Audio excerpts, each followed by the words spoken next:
آپ نے بابا سے کبھی غریبی کی شکایت ہی نہیں کی، کبھی کوئی خواہش ظاہر ہی نہیں کی۔ پاپا کی حق حلال کی 2 وقت کی کمائی میں ساری عمر کاٹ تھی، بھلا ایسی بیوی کو کوئی برا کہہ سکتا ہے؟ پیغام نے جواب میں امی کی وہ صفات بیان کی جو بہت کم خواتین میں پائی جاتی ہیں۔ اللہ کا ہر حال میں شکر ادا کرنا چاہیے بیٹا، اس کی رضا میں راضی رہنا ہی تو زندگی کا اصل نام ہے۔ امی کی منطق پر پیغام ہم رائے تھا، کوئی سمجھے تو۔ پیغام نے بے ساختہ آہ بھری، اللہ سب کو راہ راستے، آمین۔ امی نے دعا دی، آمین۔ پیغام نے ان کی دعا پر آمین کہہ کر امید کی نئی لو جلائی اور اپنا کھانا ختم کرنے لگا۔ کسی کی بری نظر نہ لگے میرے بچے کو، یا اللہ اسے ہمیشہ اپنے حفظ و ایمان میں رکھنا۔ امی فخریہ نظروں سے اپنے سمجھدار اور ہونہار بیٹے کو دیکھتے دل ہی دل میں دعائیں دینے لگیں، مگر وہ پیغام کا یہ روپ پھر کبھی دیکھ پائیں گی یا نہیں، اس بات کا تعین وقت ہی کر سکتا تھا۔ دوسری طرف دورانی ہاؤس میں ڈائننگ ٹیبل روز کی طرح سجایا گیا تھا، تو سیرت بیگم اپنے فرینڈ گروپ میں آنے والے ایونٹ کی تفصیلات شیئر کر رہی تھیں۔ عریشہ چائنیز رائس سے بھرا چمچ منہ میں ڈالتے ٹک ٹاک پر ویڈیوز دیکھنے میں مگن تھی۔ نیز کھانے کے دوران پاس ہو کر بھی وہ ایک دوسرے کے ساتھ نہیں تھے۔ تینوں نفوس اپنی اپنی مصروفیات میں مگن صرف پیٹ کی ضرورت پوری کرنے کو کھانا حلق سے نیچے اتارنے آئے تھے۔ ڈنر کے اختتام پر سب سے پہلے عریشہ اٹھ کر اپنے کمرے میں چلے گئی۔ اس کے بعد طاہر صاحب اپنی اسٹڈی روم کے سمت چل دیے اور سیرت بیگم بیڈ روم میں جا کر بند ہو گئیں۔ چند لمحات پہلے کی سی خاموشی پھر سے ہر سو بصیرہ کرنے لگی۔ کمرے میں آ کر عریشہ نے موبائل بیڈ پر پھینک دیا اور سائڈ ٹیبل کے دراز سے سگریٹ اور لائٹر نکال کر بالکنی میں آ گئی۔ گلابی ہونٹوں میں سگریٹ دبا کر سلگایا اور دھواں خلا میں اڑانے لگی۔ دور افق میں دیکھتے وہ کالج میں ہوا واقعہ یاد کرنے لگی۔ اس کے علاوہ کوئی اور ذات کالج میں موضوع گفتگو بنے، اسے یہ پسند نہ تھا، اس لیے آج اپنے فرینڈز کو کسی اور کی مداح بنے دیکھ کر اسے اچھا نہیں لگا تھا۔ کیا نام تھا اس ریڈیو والے کا؟ عریشہ دماغ پر زور دینے لگی۔ کچھ عجیب سا نام تھا، اسے یاد نہ آیا۔ آج کے دور میں بھی لوگ ریڈیو سنتے ہیں، لائک سیریسلی اسٹوپڈ پیپل۔ ٹک ٹاک اور انسٹاگرام چھوڑ کر ریڈیو کون سنتا ہے بھلا؟ ریڈیو سننے والوں کو بے وقوف کا لقب دے کر آخری کشٹ بھرتے ہوئے اس نے سگریٹ ریلنگ پر دبا کر بجھایا اور چینج کرنے کمرے کے وسط میں بنے ڈریسنگ روم میں چلے گئی۔ خود پسند لوگوں کی ایک خامی یہ ہوتی ہے کہ وہ اپنے علاوہ کسی اور کی تعریف برداشت نہیں کر پاتے۔ عریشہ ان لوگوں کی ایک بڑی مثال تھی۔ جمعرات کی رات آسمان پر بادلوں کا گرفت پڑ کر ہلکے بوندا باندی میں تبدیل ہو گیا۔ موسم سرما کی سرد رات اور ہلکی بارش نے خوشگوار سا منظر عام کر دیا تھا۔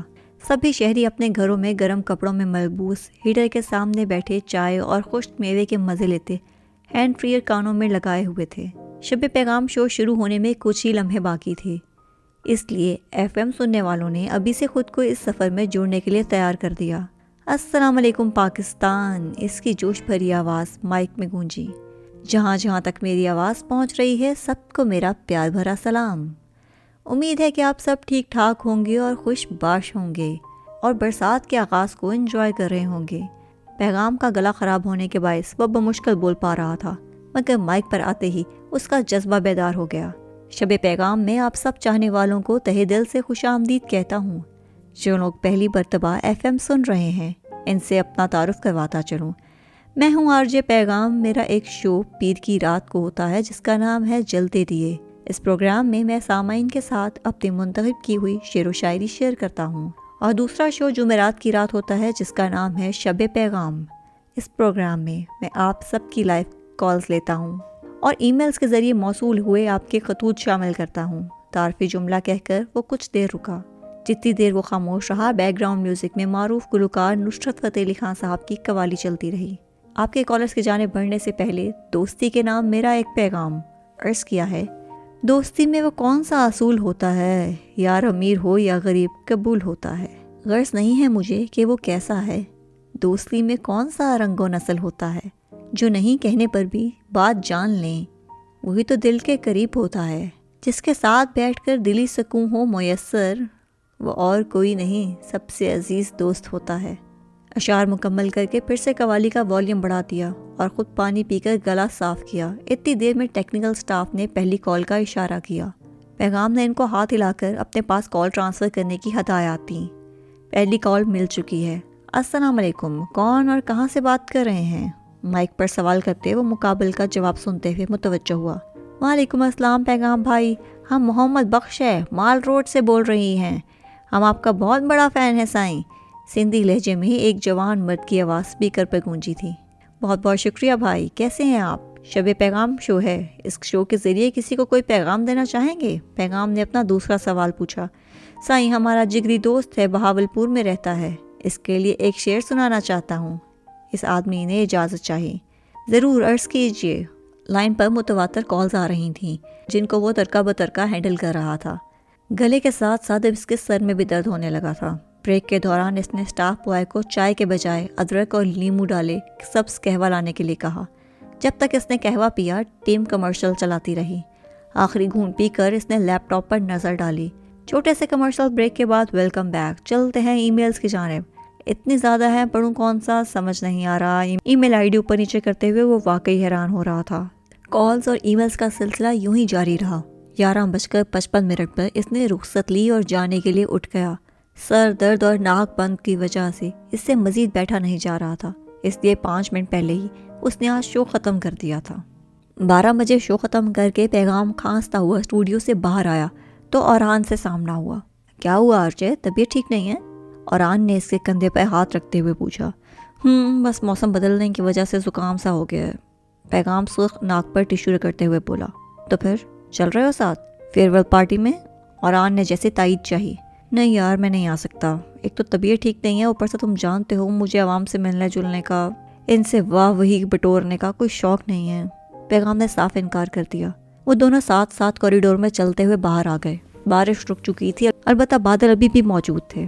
پیغام کے انکار پر اوہان کو قدرے برا لگا، مگر وہ جانتا تھا کہ اسے منانا ناممکن ہے، اس لیے اس نے سر کو جنبش دیتے ہوئے اپنی کوشش کو ترک کر دیا۔ شاید پھر سے بارش ہو جائے، چلو گاڑی میں گھر ڈراپ کراتا ہوں، آنٹی سے بھی مل لوں گا۔ بادلوں میں گرج چمک دیکھ کر اوہان نے آفر دی۔ چلو، امی بھی تمہیں کافی یاد کرتی ہیں۔ پیغام فوراً سے پیشتر مان گیا اور دونوں گاڑی میں سوار ہو گئے۔ سنڈے کے دن عریشہ دیر سے اٹھی۔ طابر صاحب سیر کے لیے نکل گئے تھے، سیرت بیگم بھی کسی سہیلی کے ہاں مدعو تھیں۔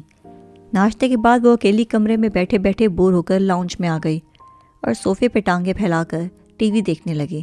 ٹی وی پہ کوئی کامیڈی شو چل رہا تھا۔ ٹی وی دیکھتے ہوئے وہ فرائیڈ کاجو کھاتی رہی۔ 1 گھنٹے بعد ملازمہ اور نینی اس کے پاس آئیں۔ بولو، نینی نے ملازمہ کے کان میں سرگوشی کی۔ ملازمہ ہاتھوں میں چھوٹا سا موبائل پکڑے ستا ہوا چہرہ لیے کھڑی گھبرائے ہوئے اسے دیکھنے لگی۔ عریشہ بیبی کو آتا ہوگا، وہ ٹھیک کر دے گی، تم مسئلہ بتاؤ تو صحیح۔ نینی نے دانت کچلاتے ہوئے ملازمہ کو گھورا۔ ملازمہ اب بھی عریشہ کے ممکنہ غصے سے خوفزدہ ہو کر اضطراب کا شکار رہی۔ کیا بات ہے نینی؟ اپنے سر کے پاس ان دونوں ادھیڑ عمر خواتین کو ممناتے ہوئے دیکھ کر عریشہ نے گردن اٹھا کر ان دونوں کو دیکھا۔ عریشہ بیٹی، وہ میرے موبائل میں نا فون نہیں آ رہا، میرے شوہر نے فون کرنا تھا پر یہ موبائل بجتا ہی نہیں ہے، پتہ نہیں کیا مسئلہ ہو گیا، آپ صحیح کر دیں گی؟ ملازمہ نے جھجکتے ہوئے اپنا بٹن والا پرانے ماڈل کا موبائل عریشہ کے آگے کیا۔ عریشہ نے منہ بناتے ہوئے ہاتھ بڑھا کر بے دلی سے پرانا ٹوٹا ہوا موبائل پکڑا اور الٹ پلٹ کر دیکھنے لگی۔ میں بعد میں دیکھ لوں گی، ابھی میرا فیوریٹ شو آ رہا ہے، جاؤ یہاں سے ڈسٹرب مت کرو۔ عریشہ نے کراہت بھرے لہجے سے جواب دیا اور نظریں ٹی وی پر مرکوز کر دیں۔ ملازمہ کی دوبارہ بولنے کی ہمت نہ ہو سکی۔ وہ بے بسی سے ایک نظر اپنے موبائل پر ڈال گئی جو عریشہ بہت ہی بے مروتی سے ٹیبل پر پھینک چکی تھی۔ شام ہونے سے پہلے سیرت بیگم گھر آئیں اور پھر کچھ دیر بعد طابر صاحب کا آنا ہوا۔ لاؤنج میں داخل ہوتے ہی وہ ان کا سرخ چہرہ دیکھ چکے تھے، اس لیے انجان بنے گزرنے لگے، مگر سیرت بیگم نے صدا دے کر روک لیا۔ 1 منٹ، کہاں کی اتنی جلدی ہے؟ سیرت بیگم تقریباً چلائی تھی۔ طابر صاحب ماتھے پہ بل ڈالے پیچھے مڑے۔ ان دونوں کو روبرو آتے دیکھ کر عریشہ نے آنکھیں گول گھما کر ناک چڑھائی۔ ہو گیا ڈرامہ شروع۔ زیر لب بولتے ہوئے اس نے سر کھجایا اور موم ڈیڈ کا جھگڑا دیکھنے لگی، جیسے کہ یہ اس کا پسندیدہ مشغلہ ہو۔ مجھے اس وقت تم سے بحث نہیں کرنا، طابر صاحب انگلی اٹھائے ہوئے بولے۔ اتنا ہی بتا دو، یہ میگزین میں جو چھپا ہے یہ سچ ہے یا نہیں؟ سیرت بیگم نے زو معنی کہتے ہوئے ہاتھ میں پکڑی میگزین ان کی جانب اچھالی۔ عریشہ نے صوفے کی پشت سے سر اوپر کر کے میگزین کو دیکھا تھا۔ اس بات سے ڈیڈ ناواقف نہیں تھے کہ موم کس چھپی ہوئی خبر کی بات کر رہی ہیں۔ بزنس میگزین کے دوسرے ہی صفحے پر تابش دورانی اور غیر ملکی انویسٹر انجلینا جوزف کی بڑی سی تصویر چھپی تھی، جس میں ان کے افیئر کے متعلق کئی سوالات اٹھ رہے تھے۔ مجھے ڈیفیم کرنے کے لیے ایسی افواہیں روز چھپتی ہیں، میں ہر ایک کا جواب نہیں دے سکتا، سمجھی تم؟ انہوں نے انکار کیا اور نہ اقرار بلکہ بات گھمانے لگے۔ تمہارے اس جواب سے میڈیا والے بے وقوف بن سکتے ہیں تابش، پر میں نہیں۔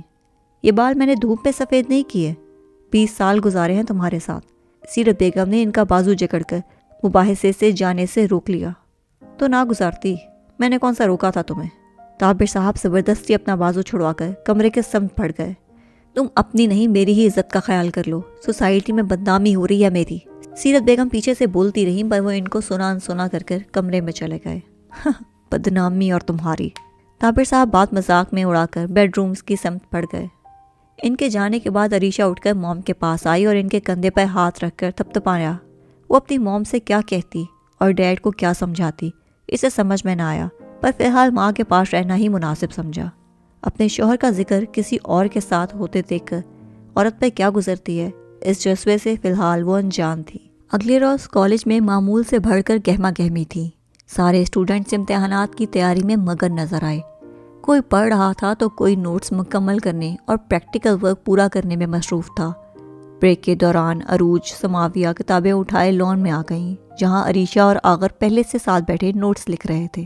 سب سے پہلا پیپر ہی کیمسٹری کا ہے کہ ٹیچرز بھی نہ بہت بے رحم ہوتے ہیں۔ عروج نے منہ بسورا تھا۔ کیسی رہی تم لوگوں کی پارٹی؟ عریشہ نے قلم گھماتے ہوئے جان بوجھ کر موضوع چھیڑا۔ اچھی تھی پر بہت تھک گئے، اینڈ میں مزہ نہیں آیا۔ عروج کے لہجے سے بیزاری چھلک رہی تھی۔ کیوں؟ تم دونوں تو بہت خوش تھی، کتنے سارے سیلیبریٹیز آنے والے تھے۔ عریشہ کے لبوں پر شرارتی مسکان پھیلی۔ ہاں سیلیبریٹیز تو کافی سارے آئے، سب کو قریب سے دیکھا، بہت اچھا لگا، سماویہ نے جتاتے ہوئے جواب دیا۔ مگر عروج اپنے دھن میں مگن اس کی بات بیچ میں کاٹ گئی۔ آرجے پیغام بھی آیا ہوتا تو کتنا مزہ آتا، اس سے افسوس ہوا تھا۔ او تو تم دونوں کا ڈریم بوائے نہیں آیا، بہت افسوس ہوا سن کر۔ عریشہ کہکا لگا کر ہنس پڑی۔ اس کی طبیعت ٹھیک نہیں تھی، مگر ہم باقی پوری ٹیم سے ملے، ایف ایم کے اونرز کے ساتھ پکس بھی لی۔